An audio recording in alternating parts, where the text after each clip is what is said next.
You're listening to On the Job with PORAC, hosted by PORAC President Brian Marvel and Vice President Ben Therriault. On the Job with PORAC is your go-to podcast for insights into the challenges and opportunities facing law enforcement professionals here in California and across the nation. Our goal is to provide an inside look at these issues from the perspective of officers who risk their lives to protect and serve their communities. Hi, and welcome to another episode of On the Job with PORAC. I'm Brian Marvel, President of PORAC, and with me is PORAC Vice President Ben Therriault. In this episode, we take a deep dive into the Keep Stockton Safe measure, a pivotal initiative aimed at addressing staffing challenges within the Stockton Police and Fire Departments. We have Stockton POA Vice President Chris Sherman and their legal counsel, David Mastagni Jr., joining us as we explore the implications of this measure on public safety and labor relations. We'll discuss how binding arbitration could reshape dispute resolution for police and firefighter compensation, aiming to ensure fair pay and adequate staffing levels. Our conversation will also touch on the potential impacts of this measure on officer retention, recruitment, and the overall effectiveness of emergency response in Stockton. I want to welcome you two to the show. Thank you, Brian. Good afternoon. Thank you. Obviously, this is an important measure. You don't see this very often, binding arbitration. I wish every place had it, but unfortunately they don't. So it's really great to see Stockton and the police and fire working collaboratively to try to get this measure approved within their city, because I agree wholeheartedly with what you're trying to do there, and I want to wish you the best of success before we start the show. Thank you. I think there's a lot of implications statewide if you're successful there. So, starting it off, why don't we start off, Chris, with you, and just maybe you could lay the foundation on, some of the specific challenges you're seeing in Stockton with the police department, and you could talk a little bit about the fire department if you want, but obviously we're not speaking for them, but I'm sure you guys have worked collaboratively on this to affect both associations. So what do you think this measure will actually do for you guys? So I'll start off with the challenges that we're facing in Stockton currently, because that's kind of the foundation for why we brought this measure in. So currently, Stockton is continuously ranked as one of the top, I think, 10 dangerous cities in the state of California. Violent crime, property crime, and obviously homelessness are the three major issues that the city faces and that the voters have concern about. We also currently are in the middle of a staffing crisis. So today I ran the numbers. We currently have 369 sworn officers, and that is from the chief down. That does include our employees who are currently injured or sponsored through the academy. And our patrol staffing levels are also down. So we have 113 people on patrol. We have a total of 6 shifts and 2 phases. So we have a first watch, or a day watch, a swing shift, and essentially a graveyard. So we're averaging about, I think, around 12 officers per shift, which isn't really sufficient enough for a city that averages close to 12 to 1,300 calls for service a day. If we get like a homicide or a shooting or a traffic fatality, our patrol staffing is decimated, and then we're trying to play catch up all day long. So our calls are pending on the board. With that, we do have spectacular legal counsel that has been pushing for us to seek binding arbitration for several years. With the current election coming up in November, everything just kind of fell into place for us. We know this is going to be a high turnout election for us because of obviously the presidential election. But then the city of Stockton also is going through a mayor's race currently, because our current mayor is trying to run for a Senate seat. And then we do have 3 to 4 council members that are up for election as well. So we do expect a high turnout of voters in Stockton. And then in addition to all that, our contract is up. So we're going to be going back into contract negotiations in January. So if we are able to successfully pass this measure, we'll see the immediate effects of that going into January. Yeah, very nice.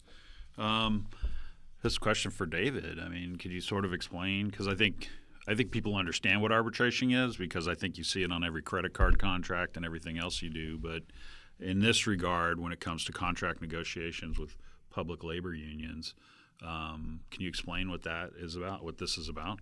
So it's a little bit different, but it's very similar to what folks think of when they hear arbitration. it's called interest arbitration, and it's an impasse resolution process. So right now, for most associations, if not all, within PORAC, the impasse resolution process is what's called fact-finding or advisory arbitration, where the agency, the association, each appoint one person to a 3-person panel, and then you have an arbitrator from PERB that's assigned, and that panel hears evidence on the financial condition of the public agency, hears evidence on what the labor market is, what the comparable agencies are paying in total compensation, recruitment and retention, the interest rates, and really just the traditional factors that are considered in bargaining. At the end of that process, there's a recommendation that's made, and that recommendation is advisory. And so what ends up happening a lot of times is you have political decisions that are being made that are really anti-union and anti-labor. You look no further than here in Sacramento, where the district attorneys and the public defenders that our office represents are engaged in a strike because they went through this fact-finding. The fact finder, the panel had awarded them a 5.5% raise so that they would be competitive, and the county and its outside negotiators just decided that they were going to ignore that and move forward. The difference with interest arbitration is that at the end of that process, the findings of the panel are final and binding, and essentially it creates a new contract. Whereas if you don't have interest arbitration, once you go through this fact-finding process, the fact-finding panel issues a report, and then the agency can just ignore it or do nothing. And then the consequence of not taking action is that the union and its members are left without a contract. So typically that means there'll be no salary increases, no increases in medical. And you just need to look at the last couple of years of inflation to see that no increases is really a net decrease in members' standard of living. The other major, and there's a few others, but I'll just focus on the major difference, aside from binding versus being a recommendation, is that in fact-finding, the panel can make its own recommendation of anything, so it doesn't have to pick one party's position or the other. In interest arbitration, each party presents its last best position on each issue, and then the panel decides issue by issue. It's called baseball arbitration. If you're familiar, if you're a sports fan, you'll know what I'm talking about. But issue by issue, the panel decides which one is the most reasonable proposal and selects that one.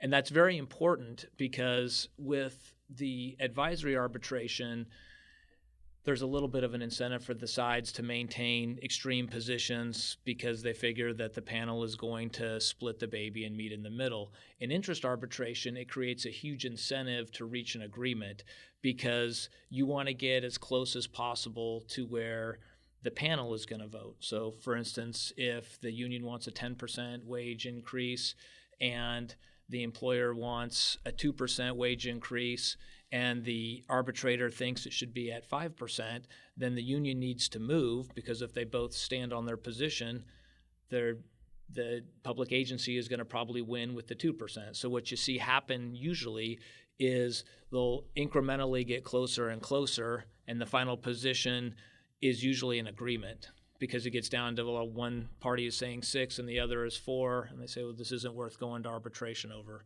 For example, in Sacramento, both the police and the firefighters have interest arbitration, and it's only been used once by each union. And actually, one time the city invoked it against the police officers during the Great Recession, and then the firefighters had invoked it one time as well. And the last key distinction is that this provision in Stockton, as with almost all that I'm familiar with, contains a no strike clause and says that you'll be terminated if you strike. And the idea there is that you strike a balance. Public employees generally have a right to strike. Public safety employees have a much more limited right to strike if they have any at all. And so that creates a power imbalance where the employer can just say, I'm not going to give you what the panel recommends. You're going to take what I want to give you and like it, even if that results in you being below market and losing officers and not keeping up. This evens the floor, and it says you lose your right to strike, but we have this process to timely resolve impasses that results in a final and binding decision. Yeah, it's the way you were explaining it almost feels like it would be good to start that way because, you sit here and negotiate these contracts and sometimes they're 6-7 months long, and then you obviously go to impasse, and then now you got to do this the binding arbitration piece of it, which can obviously be successful in a sense, especially if you have the binding arbitration component. It's extremely frustrating when you're in fact-finding without binding arbitration, because a lot of the law firms that are hired to represent these public agencies will just tell you openly, it doesn't matter what the fact-finding panel recommends, we're going to do what we want to do, and the agency's going to do what I tell them to do, so you take this proposal or don't. And you've seen it in a number of jurisdictions where they've had a lot of labor unrest and they've gone through a process and there's a recommendation and a pathway to labor peace, and the agencies, for political reasons, just ignore it. I think that's why I like it so much, because it cuts down on the politics, and then the accountability is a lot stronger. And then so you're not beholden to those interests as much, and you can actually focus on what's fair, and it's a fair process. And then that way, POAs don't have to deal with that kind of stress in the background, and can solve some of these staffing issues instead of worrying about that plus the external politics of something. So with that, I know I read the rebuttals on the measures, and clearly the primary folks against it are some of your current sitting council members, and they're claiming that by having this, it creates unsustainable compensation requests, or it takes the power out of their hands, which I think is all a bunch of BS. But how do you respond to that? How do you respond to the community when they read this, because they are somewhat influential in the fact that they're your current city council members?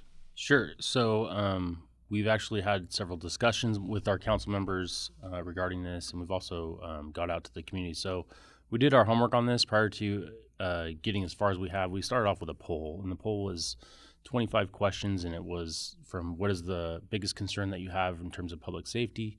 How do you feel about your current council members? And we polled them all, and one of the questions was, who do you blame for the city's financial problems? And overwhelmingly, and it was like 91% overwhelmingly, it was the city government's management of the money. It wasn't public safety. So we've really pushed hard that this is not an extra tax. This isn't going to raise your taxes or anything like that. This is going to be fairly decided. Like Dave said, when they do go into contract negotiations, or when we do go to binding arbitration, they're actually going to have to look at both sides. And the idea is not to use this at all. We'd like to come to a conclusion, mainly because when we do go out of contract, that's the 3 scariest words a new officer can hear, is that you're out of contract. And then they're going to think, well, I'm not going to get paid, I'm not going to get my benefits, my retirement's not going to happen, all that kind of stuff. And we're getting officers who are 22, 23 years old who have 35 years left in this job. And with California being an open market right now for police officers, they can go anywhere, and that's not hard to do. Especially if you're in Stockton, you can go anywhere after 2 years of being in Stockton. You can go work anywhere.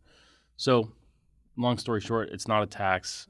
We believe that the arbitrators that are picked by the city and by us will be fair and impartial, and they're going to look at the books. And if we're asking for 10 and the city says, nope, you get 5, that's what the city can afford at this point, for an example, that's what we're going to have to go with. So we're not worried about it being a financial impact on police and fire. I mean, they can't. It's not like these groups that PERB. No one's going to BK the city over something like that. That's not part of the process, right? No. They have to take all that into account. So, I mean, it would just seem that the concerns that council members or maybe certain groups in the city that they don't exist, because right. That's not part of the process.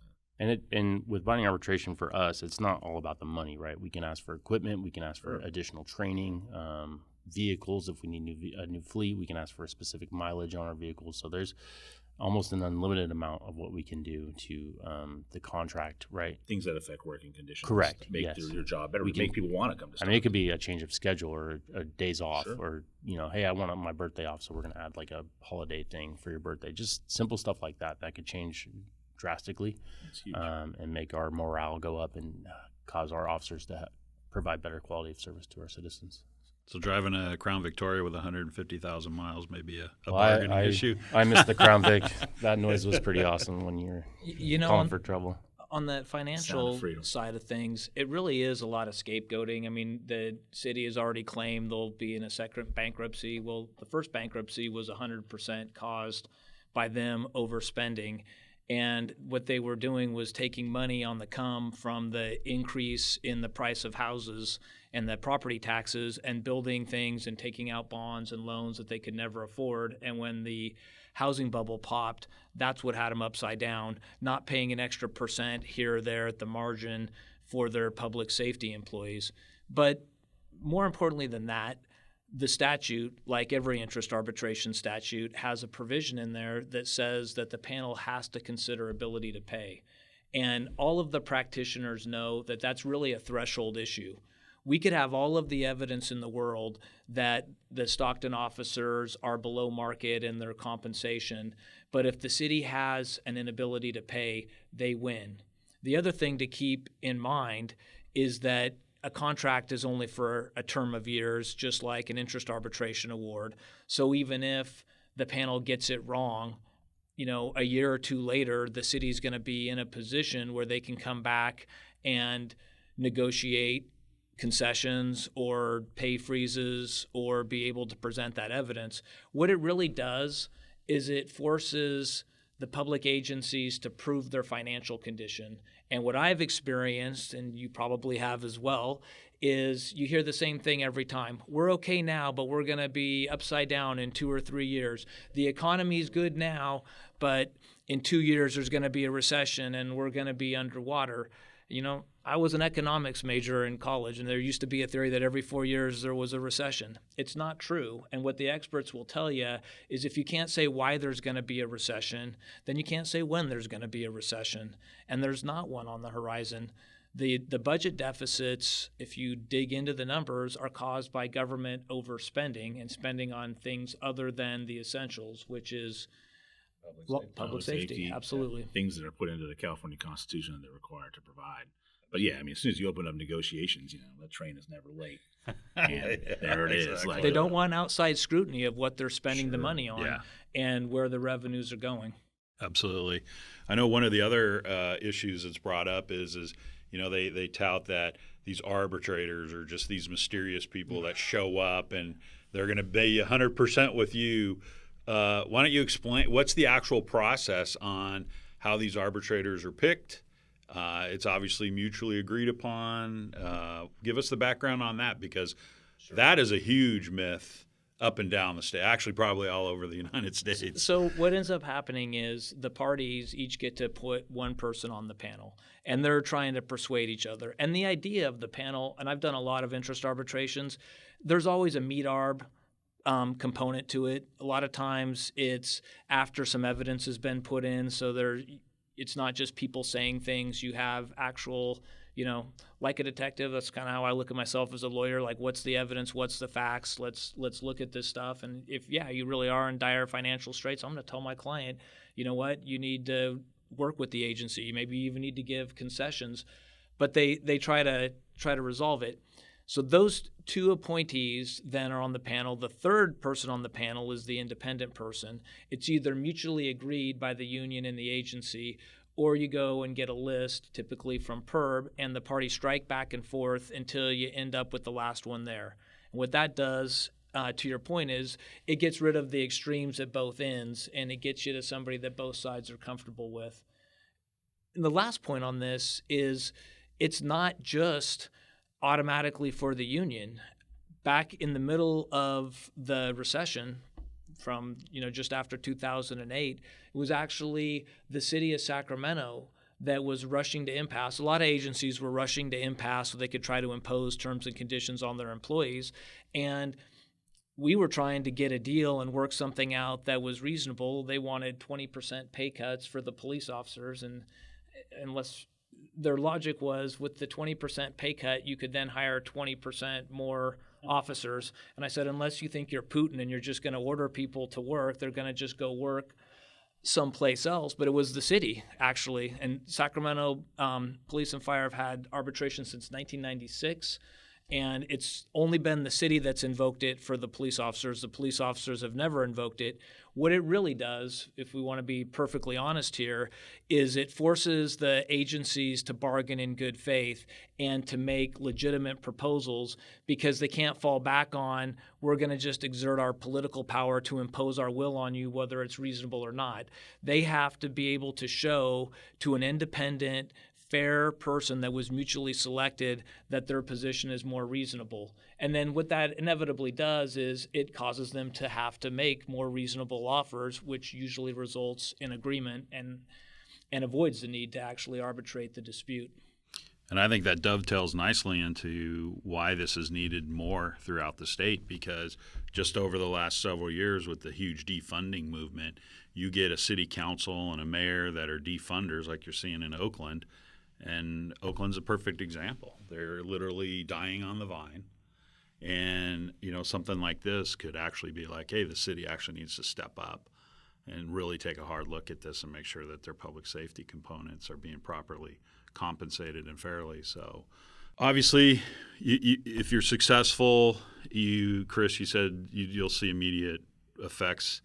How does this affect your recruiting piece of it, knowing that you have this? Is this something – because, a lot of young kids have – what I found is obviously when they first come on, everybody wants to just write tickets, arrest people, and just sort of get into the job. Mm-hmm. You don't really – later on in life, you start to realize the benefits that you have. How do you let people know, like, hey, coming to Stockton, we're going to be able to have better contracts. We're going to be able to work in a much more collaborative nature with the city to hopefully – retain your members that you currently have, but also try to recruit a lot of new people there. Sure. Yeah. So with recruiting, we have I don't think we currently have any, but we might have a few laterals, right? We're not able to recruit laterals because of just the competition going throughout the state. I think Torrance PD has a $100,000 signing bonus currently right now for laterals. Yep. So that's something we can't compete with. But what we can, if this is able to pass, what we can promise is that we're going to be in contract, right? And we're going to have a fair and impartial contract that's not controlled by city politicians or a city manager. It's going to be essentially, it's going to be a fair contract that was negotiated fairly between the police union and the city. So, and to your point, like, we got a nice side letter starting April 1, but the city does have like a meet and confer clause in there. And our city manager and city council, that's all going to change in the next 5 years. So the side letter that we did sign is good for 10 years. It's attached to a measure tax, measure A tax. So who knows what's going to happen in the next 5 years. If we're able to get this passed, it's going on the city charter. So to get on the charter, it's 50+1 during the vote. To get off, I think they need like the 2/3 of the citizens to vote against it. So it provides a lot of stability, it does, right? yeah. Which is what cops, right. what people working men and women want. I mean, cops kind of want to know what they're coming into. I mean, we're smart individuals when it comes to doing the research of where we're going to go work. So if we're able to get this passed, it's something else we can add to our recruiting flyers, and then I think we can actually start going after laterals. You mentioned retirements. I have our membership is about to face a huge retirement issue. We have close to 40 officers, which is thousands of years of experience in Stockton as a Stockton police officer or detective or supervisor. In the next 18 months, we have those people that are probably going to take off, and they're part of the classic group that really has no other incentive right now to stay. I mean, they're turning 50 and they're getting tired of dealing with the 21-year-olds who are coming in and breaking traditions and doing everything else. So that's going to be another issue for us in about a year and a half. So, what are your main competitors in Stockton? Obviously, in terms of pay. What other like agencies, or what are your primary competition, I guess, for officers within the Stockton area? So within the last 3 years, there's been two smaller agencies, cities that got incorporated. So we have Lathrop that has a police department, and then Mountain House.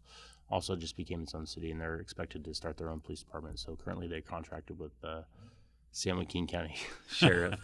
But 2 other big ones are Elk Grove, which is right down the street on 99. You don't even have to move, and they're highly compensated, so it's an obvious, easy pay increase. Or Alameda County. You have the Santa Rita Jail right next to Tracy, and it's an easy drive. You don't have to move.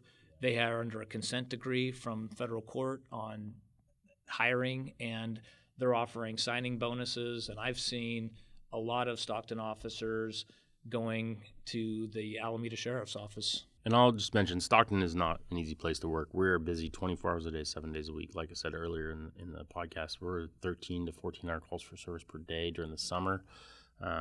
We're setting records with homicides in 2012. We're still getting doubled. I think we're at 32 homicides currently right now. So for an officer who's maybe not up to that speed, they can go to Elk Grove or go to Lathrop and work at a slower speed for almost the same more amount. to do less. I mean, Yeah. Some of these cities, places like Stockton, where the experience you get is quite frank. I mean, just to be frank, is experience that would take maybe a decade in some other places. Just that's how it is. I think it's fascinating, really, really more frustrating than anything, that it's like here we are as cops having to find solutions to these recruiting retention problems, and the same people who are standing in the way are the people who cause the problems in the first place, which is politicians who may or may not be the same 5 years from now. And probably some folks in the media, I imagine, are probably putting some blame on, like, oh, it's bad, this is why, blah blah blah. Right.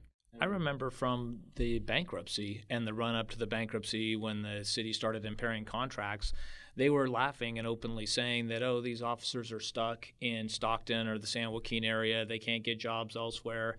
And I kept telling him, you're wrong.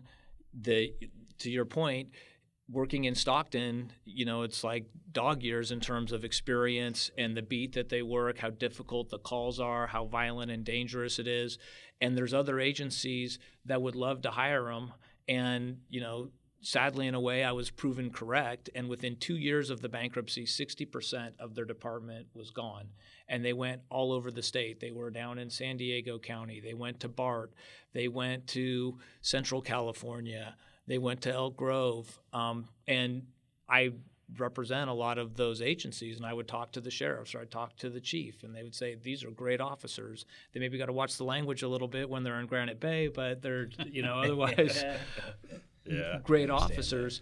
And what, to the recruitment and retention piece and where binding arbitration fits in, just watching from the outside, it seems to me that the officers look to, do we have continuity of pay increases and keeping pace and staying in contract?